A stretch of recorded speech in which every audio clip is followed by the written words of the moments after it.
एक समय की बात है। गौतम बुद्ध के समय में एक बहुत खूबसूरत महिला थी जिसका नाम अम्रपाली था। वह इतनी खूबसूरत थी कि उसे मिलने के लिए उसके घर के सामने हमेशा सुनहरे रथ खड़े रहते थे। यहाँ तक कि बड़े बड़े राजाओं को भी उसे मिलने के लिए इंतजार करना पड़ता था।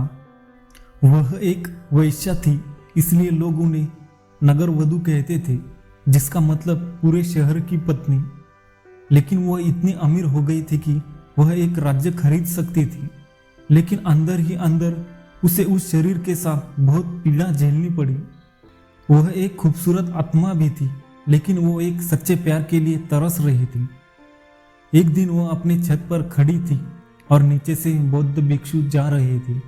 तभी उसने एक युवा बौद्ध भिक्षु को देखा जिसके पास भीख मांगने के अलावा कुछ भी नहीं था, लेकिन उसकी परिस्थिति के बारे में जबरदस्त जागरूकता थी। जैसे ही अम्रपाली ने उसे देखा, वह उसके आकर्षण से मोहित हो गई।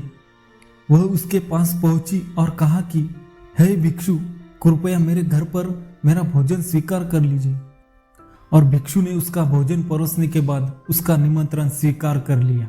अम्रपाली ने उस बौद्ध भिक्षु से कहा कि 3 दिनों बाद वर्षा ऋतु शुरू होने वाली है और मैं आपको 3-4 महीने तक मेरे घर में रहने के लिए आमंत्रित करती हूँ। जब बारिश का मौसम होता है तब बौद्ध भिक्षु 4 महीने तक नहीं हिलते हैं और वो एक ही स्थान पर 3 दिन से ज्यादा भी रह भी नहीं सकते।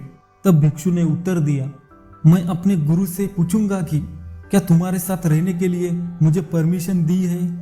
यह पूछकर वापस आऊंगा। और बौद्ध भिक्षु वहां से चला गया। उसके साथी भिक्षुओं ने देखा कि गौतम बुद्ध के पास बहुत बड़ी भीड़ है। शिक्षाओं ने बुद्ध से कहा कि उस युवा को रोकना होगा। अम्रपाली ने उसे घर में 4 महीने तक रहने के लिए आमंत्रित किया है और एक बौद्ध भिक्षु का एक वैश्या के घर में रहना उचित नहीं है, ठीक नहीं है। बुद्ध ने शिष्यों से कहा, सारे चुप रहो और उसे आने दो।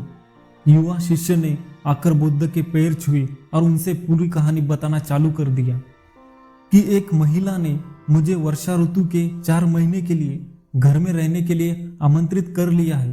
बौद्ध भिक्षु को 4 महीने के लिए किसी ना किसी घर में तो रहना ही होगा। यदि आप मुझे अनुमति देंगे तो 4 महीने के लिए मैं आम्रपाली के घर में रहने के लिए आपकी अनुमति चाहता हूँ। तब गौतम बुद्ध ने कहा, ठीक है, आप रुक सकते हैं। यह सभी भिक्षुओं के लिए चौंकाने वाली बात थी।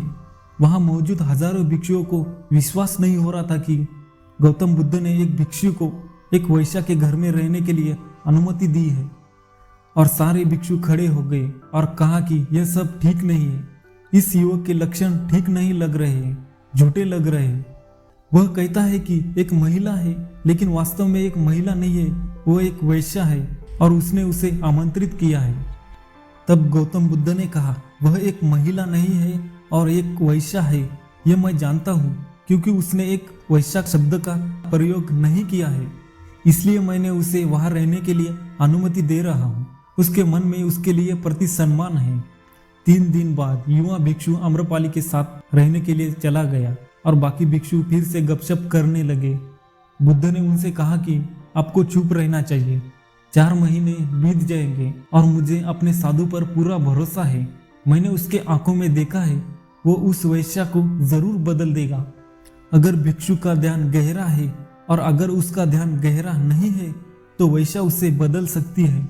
अब यह सिर्फ ध्यान के बीच का सवाल है। शिष्यों ने कहा, बुद्ध, आप उस युवक पर बहुत ज्यादा भरोसा कर रहे हैं। यह सब ध्यान और शारीरिक आकर्षण के बीच का सवाल है।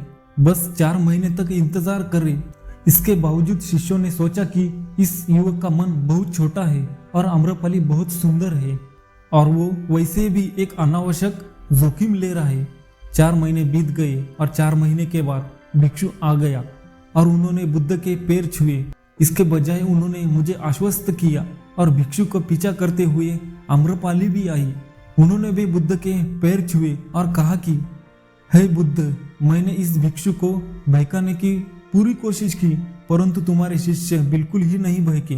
वास्तविक जीवन जागरूकता से कि केवल यह आपके सच्चे स्वरूप से हुआ है। अब मैं बहुत प्रसन्न हुई हूँ और मैं अपनी सारी संपत्ति इन भिक्षुओं को देना चाहती हूँ। बाद में आम्रपाली बुद्ध के बीच प्रबुद्ध महिला भिक्षुओं में एक शिष्य बन गई। अगर हम अपने जीवन में देखेंगे कि हम अपने मन में उठने वाले यौन विचारों पर नियंत्रण रखने के लिए हमें सबसे पहले यौन इच्छा को खत्म करना होगा।